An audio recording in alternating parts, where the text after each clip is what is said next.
welcome to Good Grief, the podcast dedicated to demystifying and destigmatizing grief with compassion and humor.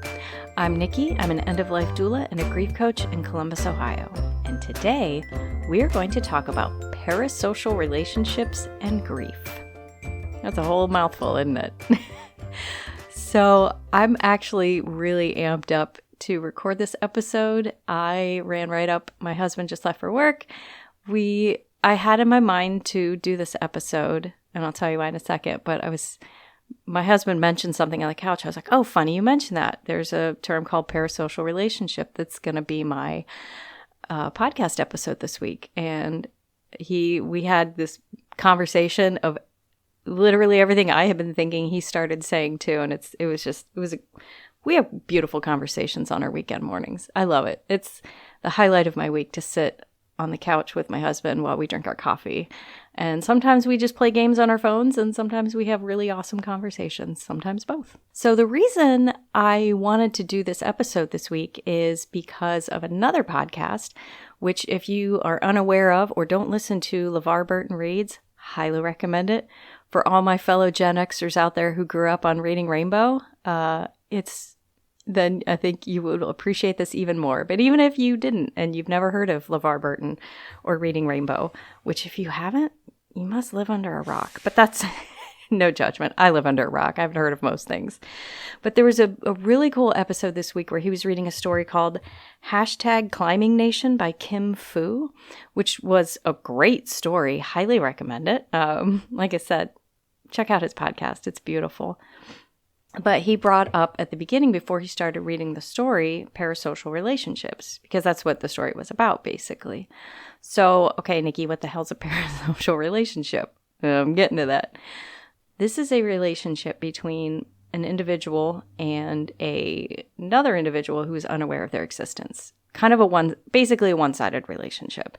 And the main crux of parasocial relationships is typically a relationship you have with a celebrity or a character in a book or a TV show or a podcaster, things like that. That is, it's one-sided because they don't necessarily know that you exist. They could walk past you on the street and you'd be like, oh my gosh, it's you. And they would have no idea who you are. And the reason my husband brought this up this morning, we were talking about Supernatural, which is a TV show, which I hope you would know this by now, but it's fine if you don't. It's a show that was on for 15 years, 15 seasons. And I was watching through it on my own, just randomly here and there on Netflix for a while. And when I started watching it, I think they were still airing it. Obviously, I think there was only 10 seasons out at that point, but I just kind of watched it as it went until I realized they were coming to their last season, and it was during COVID. I watched through 14, and my husband was out of work during COVID. And he said, you know what, I think I'm going to try watching the show. So I rewatched the entire first 14 seasons with him, and then we watched season 15 together. And the reason I'm telling you this whole story is that's 15 seasons, that's 15 years worth of shows. And then it was over. And it's sad. I still remember when my husband and I were newly dating, we watched through all of Buffy the Vampire Slayer and then Angel, the spinoff series that came after that. And when it was over, I was really sad. I felt like these people were my friends and now they're gone, and it was a little hard. I was definitely sad when it was over. And same with Supernatural. Like Dean and Sam are my brothers. I feel like I'm their little sister, but A, they're fictional characters, and B, they don't know who I am. They would pass me on the street. They wouldn't know me from anybody else. So those are just some examples and some things that my husband and I had discussed multiple times. We talked about this years ago, like I said, when we finished Buffy and Angel. But parasocial relationship is not a new phenomenon. This is not something that has come out with social media, because most people think of this with social media and YouTube and Twitch and TikTok and Instagram. And we start following these huge influencers and celebrities that are on these social media sites. And again, they have a huge cult following, and people start seeing them as their friend because they're in your life every day, even though they don't necessarily know who you are. But again, this isn't a new term. The term itself was actually coined, I believe, in 1956. However, it's been around longer than that. But sorry, I'm going to read the Wikipedia page, but feel free to look up parasocial relationships. It's actually, there's a lot of interesting research on this, but parasocial interaction was first described from the perspective of media and communication studies. In 1956, Horton and Wohl, I think it's pronounced Wohl, Wohl, explored the different interactions between mass media users and media figures and determined the existence of a parasocial relationship, where the user acts as though they are involved in a typical social relationship. So it's as if, you speak of these celebrities as, oh my gosh, the other day, Captain so-and-so from the YouTube channel said this, and, you act as though you know this person in your personal life, which in a way you do, but it's not a typical two-sided relationship. But this has existed long before 1956 and mass media. The term was coined back when television was relatively new, and people were noticing, or at least these researchers were noticing, the way people were acting towards television celebrities, right? But this has been around way before that, where people would form some kind of bond with gods, political figures, or royalty, perhaps. But it could be any type of one-sided relationship could be considered a parasocial relationship, right? That's neither here nor there. That's not why we're here. We're here to talk about the grief of it. So, first off, these relationships can go too far, like most, and it can become toxic and interfering with your daily life. It can turn into obsession, which is not good. Let's not do that, okay? If you feel like it's starting to get to that point, you might want to start seeking out some help. Might want to consider discussing this with a counselor, therapist, or licensed official of some sort. But it can be very detrimental if it goes too far. But outside of that, we're here to talk about the grief end of it. So in a previous episode, and I can't remember which one, and I didn't want to go back and listen to all of them to find it, but at the end of the episode, when I was reading the death deck, there was the question, which celebrity suicide impacted you the most? And again, on the couch this morning with my husband, when we were having this conversation, he brought this up before I did, when I referenced that I was going to talk about this in the episode about celebrity deaths. I mentioned that, and he said, same thing I did, the first one he thinks of is Robin Williams. And that's the one that I think impacted me the most and I went into that a bit in that episode, but briefly, being a comedian who suffers with mental illness, I could identify with him really closely. So when he passed, it was hard for those reasons, as well as just being sad that such a amazing comedian and entertainer is, not going to be able to continue to do those things because he's gone. But also that he I don't want to say lost his battle with, I hate using those terms, it really bothers me, but he succumbed to his depression and ended his life. And knowing that I was, I don't want to say I had a parasocial relationship with him, but in a way I did, because I appreciated his craft, and I appreciated his movies and his stand-up and all of his work. And I couldn't do anything to help, and being on the other end of that, I also recognized there's nothing I could have done to help. Even if he was in my life, even if we were best buds, you can help. But at the same time, being on the other end of that, sometimes you can't. So that's another story for another day. But his death really affected me, and it still does. And it's hard. And I bring this up because I'm not going to shame anybody, because that's not okay. Shaming is never okay. Please don't do that. But there was a Facebook post I read one day by somebody I'm Facebook friends with and friends in real life, who was, I cannot tell you when this was, or it was after a celebrity death. It might have been David Bowie. It was a rather big one. And this person was very upset about all the Facebook posts they were seeing, people being upset about this person's death. And this person went on to say things of the nature of, why are you so upset? You didn't know this person. They didn't know you from Adam, and blah, blah, blah. That, in my mind, is grief shaming. Please don't do that, okay? I've referenced that multiple times on this podcast. If somebody's hurting and somebody's grieving over something and you feel like they've been at it too long, or they don't have the right to be grieving, don't just keep your mouth shut. Okay. If you feel that way, that's your right, and that is your thought, and that's, whatever, but just don't say that to that person. That's so impossibly hurtful to them. When somebody's grieving, they're already hurting. Don't make it worse by making them feel bad about it. So that's why I wanted to bring this up and have this whole episode on these type of relationships and grief surrounding them.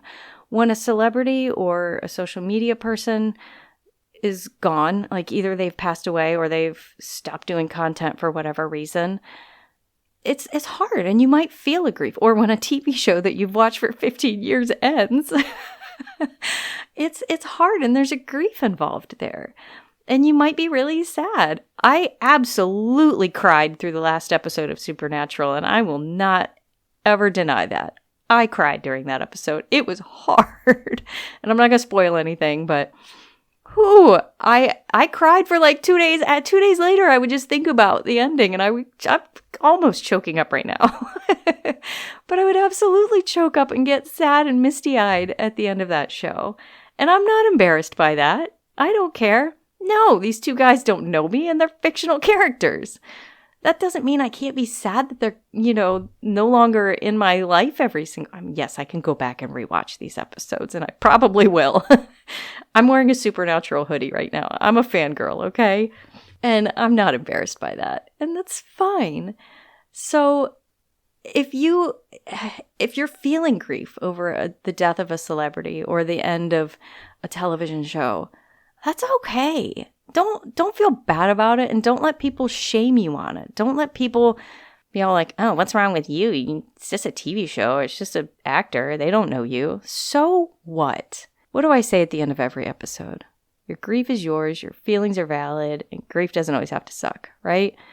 Grief does suck, but it doesn't have to. But besides that, your grief is yours. If you're feeling it, it's there and it's valid. So don't let anybody make you feel like crap about it. And if you are upset over a celebrity death, be upset over it. Now, as I always say, when it starts to impact your daily life or when you can't function, that's when you might need to reach out for some help. And that's okay too. If you need to reach out to a therapist or counselor or psychiatrist, psychologist because you're really struggling with the death of a celebrity, don't feel bad about it. Do not feel guilty. Don't let anybody shame you. And if you go into a psychiatrist or psychologist or whatever, if you go to seek help and they make you feel bad about it, find another one. I've absolutely had this experience. I've had a therapist make me feel bad about my grief, and I am no longer seeing that therapist. I only saw them a handful of times. I took it for a while, and then I was like, you know what? I don't think this is healthy. I think this is counteractive to healing. Shocker, it was. I guess my message with this show is that these type of relationships are normal. They're okay. And the grief surrounding them is normal and okay too. So don't feel bad. Don't let anybody shame you on it. Don't ever let somebody shame you on your grief, ever. And don't shame other people on their grief, guys. That's not nice. As my argument for most things is when somebody says something hurtful is how would it feel if somebody said that to you? And of course, a lot of times when somebody's being hurtful to somebody else, it's because they're hurting inside, and that's their only way of coping with it because they don't know good coping skills. It's a round and round thing. I feel bad for those people, and I'm sorry they're hurting too. I just wish they would have a better outlet for their hurt and their pain. Okay, enough of my see, I get on a soapbox every episode, don't I? I apologize if my soapboxes ever offend you. Okay, well that's really all I had. I just wanted to normalize parasocial relationship grief because it's okay. Again, as always, if it's affecting your daily life, please don't be afraid to reach out for help. There's no shame in asking for help. All right, so now that we're at the end of the episode, it's time for the Death Deck. Oh, I don't know why I make that sound scary. That's not necessary. It's not scary. All right. Whoop. Dropped a card. All right, so I'm going to show, you know what? I'm going to go from the front part of the deck this week. All right, and I got to shuffle them up. I know you can't see me. I really legitimately do shuffle these and pull at random. I swear to God. Now, if I get one I've read before, I'll have to cut that.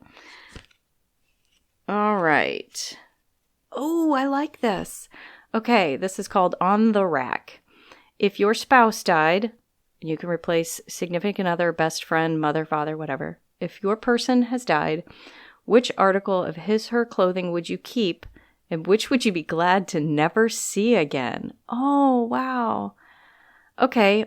Well, first of all, I actually have a shirt that belonged to my brother hanging in my closet right now. I don't pull it out and smell it or anything. That's weird. He's my brother.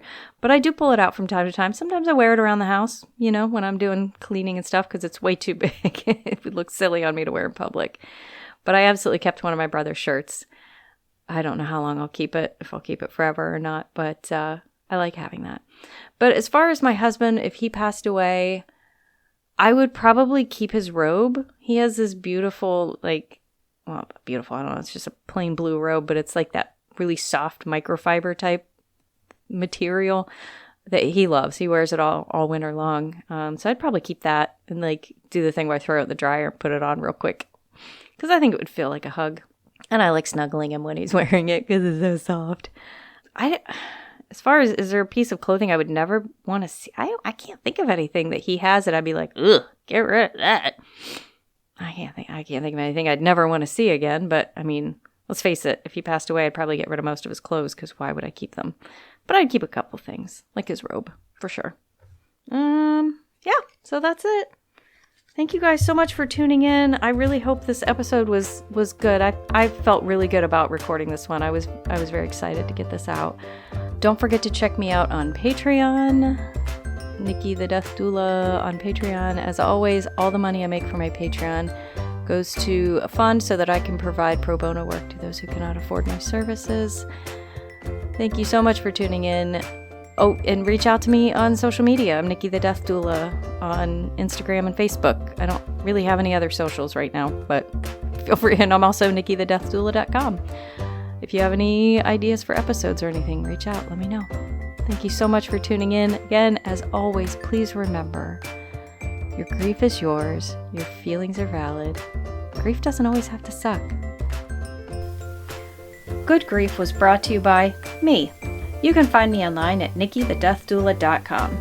Today's episode was produced by me. Research and scripts written by me. Your host is me. Editing and sound design also me. Music is not me. Music is Cheery Monday by Kevin MacLeod. License information can be found at filmmusic.io/standard-license. Special thank you to my best friend and husband for constantly reassuring me that I don't suck.